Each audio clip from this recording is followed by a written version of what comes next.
Salut tout le monde, voici une vidéo autour du fameux Secure Boot, le démarrage sécurisé qui est apparu sur les PC EEFI. Et donc c'est une vidéo qui va vous expliquer qu'est-ce que le Secure Boot, à quoi ça sert, et aussi parler des erreurs de Secure Boot violation qui peuvent apparaître dans certains cas. Et donc c'est une vidéo assez complète pour comprendre tout ce qui en retourne autour du Secure Boot. Donc le Secure Boot, c'est le démarrage sécurisé. Il est apparu sur les PC EEFI, donc c'est les PC après 2015 à peu près, qui remplace les anciens BIOS dits hérités ou legacy avec le démarrage MBR, et UEFI met en place aussi le démarrage sur les disques GPT. Et donc le Secure Boot vise à sécuriser l'appareil, à éviter la compromission notamment par les bootkits. Donc les bootkits, ce sont des menaces, des logiciels malveillants évolués qui modifiaient le démarrage, notamment qui insérait du code dans la partie MBR, dans la séquence de démarrage du PC pour s'introduire dessus et se charger très tôt, donc avant le chargement de l'OS et surtout des antivirus pour avoir la main sur le système et ensuite pouvoir falsifier les appels système et aussi tromper les antivirus. Et donc pour lutter contre ces menaces, l'UEFI intègre le Secure Boot qui va vérifier le firmware UEFI, c'est-à-dire le microcode qui permet le démarrage du système d'exploitation, et ce dernier doit être signé, sinon on a une erreur Secure Boot violation. Alors voici rapidement un comparatif entre le démarrage BIOS, donc l'ancien démarrage en MBR, et UEFI. Donc avant on avait donc le BIOS de l'ordinateur qui se charge au démarrage, vérifie le matériel du PC, la mémoire, le disque dur, et peut émettre une erreur si jamais il trouve que le matériel est défectueux. Et ensuite on avait donc le démarrage MBR, le Master Boot Record, c'est ce que les bootkits attaquaient. Et ensuite on a le bootloader de l'OS, donc en général de Windows, qui ensuite charge le noyau, et ensuite on a le système d'exploitation qui démarre. Dans le système UEFI, on a donc le BIOS UEFI, enfin ce qui remplace le BIOS, mais on peut l'appeler BIOS UEFI, qui charge, donc comme je vous ai dit, le bootloader UEFI. Ce dernier doit être signé, et ensuite ça charge le noyau et le système d'exploitation. Donc la signature, elle permet deux choses. Elle permet de savoir l'éditeur derrière. Par exemple, ça peut être Microsoft dans le cas de Windows, ça peut être aussi un firmware UEFI pour Linux, etc.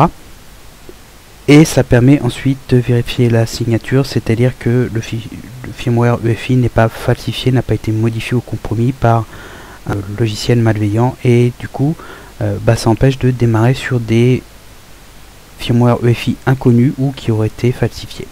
Et donc ça peut poser des problèmes sur certains clés USB qui sont mal faites, qui suivent mal les standards UEFI, et donc ça peut faire que vous ayez une erreur de violation d'intégrité lors du démarrage sur une clé USB. Alors rapidement, l'UEFI a introduit le Trusted Boot Architecture, qui permet en fait une architecture de confiance du démarrage, et le Secure Boot est un des mécanismes qui est utilisé dans cette architecture pour sécuriser le démarrage. Et donc comme je vous ai dit, il va charger le firmware signé. Donc dans le cas de Windows, il s'appelle boot mgfw.efi et se trouve dans la partition EFI avec d'autres fichiers de démarrage liés à Windows. Et la vérification de la signature s'appuie sur TPM, le module de plateforme sécurisé qui a beaucoup fait parler de lui avec la sortie de Windows 11, puisqu'il fallait un TPM en version 2. Et ensuite on a le noyau et les pilotes qui se chargent, et à partir de Windows 8 et surtout après sur Windows 10 et 11, on a AM Software qui en fait charge très tôt Windows Defender et des mécanismes de sécurité pour vérifier ces pilotes et ainsi bloquer des pilotes malveillants qui peuvent être liés à des rootkits. Donc l'UEFI a revu en fait le démarrage du côté un peu matériel des PC, mais Microsoft en a aussi profité pour revoir la séquence de démarrage de l'OS pour le rendre plus sûr, et ainsi rajouter des vérifications et des blocages pour faire partie de cette architecture de confiance de démarrage d'un ordinateur. Et donc ce qui peut arriver quand vous tentez de démarrer sur une clé USB qui est mal faite, on peut avoir donc cette erreur Secure Boot Violation avec invalide signature detected, check Secure Boot Policies in Setup. En gros, on vous indique que la signature numérique du firmware EFI ne peut être vérifiée ou est invalide, et on vous dit de vérifier ensuite votre configuration dans le BIOS, dans le setup. Donc ça peut arriver à diverses occasions. Donc ça peut arriver dans le cas où un logiciel malveillant en bootkit a modifié et comprimé le firmware EFI pour charger du code dedans, et donc du coup la signature elle est plus valide, et de ce fait le Secure Boot bloque le chargement de ce firmware compromis. Ça peut aussi arriver si vos fichiers de démarrage sont corrompus, par exemple il y a un problème matériel sur le disque et dans la partition EFI, et donc cela altère le firmware EFI, et donc du coup la signature saute, et là pareil le Secure Boot entre en jeu. Et ça peut arriver, comme je vous ai dit, quand vous créez une clé USB, si par exemple le logiciel que vous utilisez ne suit pas correctement les standards EFI, et du coup la structure n'est pas bonne, et de ce fait le Secure Boot bloque parce que le démarrage est invalide. Et ça peut aussi arriver si votre clé USB a un problème matériel rendant la lecture du firmware EFI difficile, et du coup on a des erreurs de lecture, et donc la signature ne peut être vérifiée. Et donc dans ces cas là il faut refaire la clé USB en utilisant des logiciels sûrs tels que Rufus, qui permettent de créer des clés USB EFI sans problème, et éventuellement si ça persiste, tester avec une clé USB dans le cas où il y a un problème matériel sur la clé USB que vous utilisez. L'autre solution bien sûr c'est de désactiver le Secure Boot,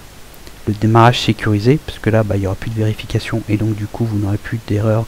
de signature invalide, mais bien sûr c'est pas conseillé pour des raisons de sécurité, surtout si vous cherchez à démarrer sur une clé USB qui a été faite en téléchargeant un logiciel pris sur un site au pif et dont la source n'est pas sûre. Il peut s'agir d'un logiciel malveillant au bout, et donc du coup vous pouvez ainsi compromettre la sécurité de votre PC et de vos données. Donc comme vous pouvez le voir, le Secure Boot ça a l'air compliqué, mais en fait ce ne l'est pas tant que ça. Il faut juste retenir que ça permet de bloquer le démarrage sur des firmware non sûrs dont la signature ne peut être vérifiée ou invalide, et donc ça protège des bootkits et autres logiciels malveillants. Sur le site il y a une page complète qui vous explique ce qu'est le Secure Boot, et j'aborde ici en partie les bootkits qui ont refait parler d'eux récemment, puisqu'il y a eu découverte d'un nouveau bootkit qui visait les PC EFI. Comme d'habitude, quand il y a des sécurités qui sortent, il peut arriver que via des vulnérabilités ou autres, des brèches se forment, et donc du coup on peut tout de même avoir des logiciels malveillants qui visent les PC UEFI, mais ça n'a quand même rien à voir avec les PC MBR où on avait vraiment beaucoup de bootkits, et ça devenait vraiment problématique de ce côté là, parce que il y avait des botnets qui se formaient avec des logiciels malveillants vraiment sophistiqués, et ça touchait plusieurs millions d'ordinateurs. Donc je pense que la page qui est là, elle devrait répondre à la plupart de vos interrogations sur le fonctionnement du rootkit, mais déjà avec cette vidéo vous avez les principales réponses aux questions avec les explications que je viens de vous donner. Mais n'hésitez pas à faire un tour sur les tutos du site pour avoir des compléments si jamais vous avez besoin, et enfin poser des questions de préférence sur le forum et pas sur les commentaires YouTube, parce que c'est pas simple à suivre, si vous voulez avoir des échanges pour avoir des informations supplémentaires sur le EFI ou le Secure Boot. Il y a aussi une vidéo sur le EFI que j'ai faite, que je vous invite à regarder, parce qu'il y a les définitions comme ici sur les principaux éléments